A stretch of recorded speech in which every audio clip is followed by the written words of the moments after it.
Rocket Lab, ticker RKLB, is down 10% today, but what are key levels we want to be paying attention to? So to quickly note the supports first, because we are pulling back today, we do have a support at $5.33. This is our first deviation on the 6-month chart.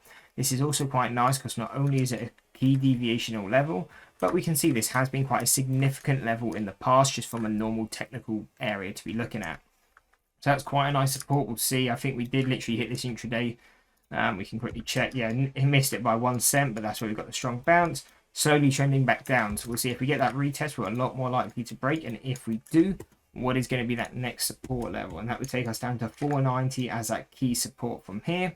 Again, seems somewhat significant from before. You see a bit of consolidation on the second attempt. On the first attempt, obviously, we got that strong pullback. So again, also showing not only as a technical strength, but also obviously our deviation. And then if we break that, we also have another support at 425. One other thing to note, as these supports, obviously our key level is at 490, but at $5, obviously you do have that key psychological level, so be paying attention to that as well. And you could probably even use that as a range, kind of a $5 to 490 key range of a support if we break this 533. Now though, to cover the resistances, if we start getting bought up from this level or potentially one of these lower levels, for key resistances, obviously we do now have that gap fill to be filled just around kind of that $6 level, $6.04 to be precise. So we can be paying attention to that as a gap fill.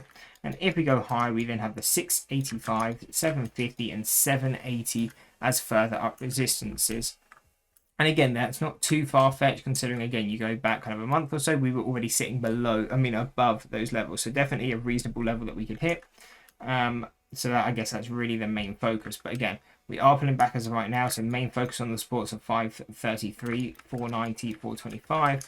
And targets / short bias levels of 685, 750 and 780.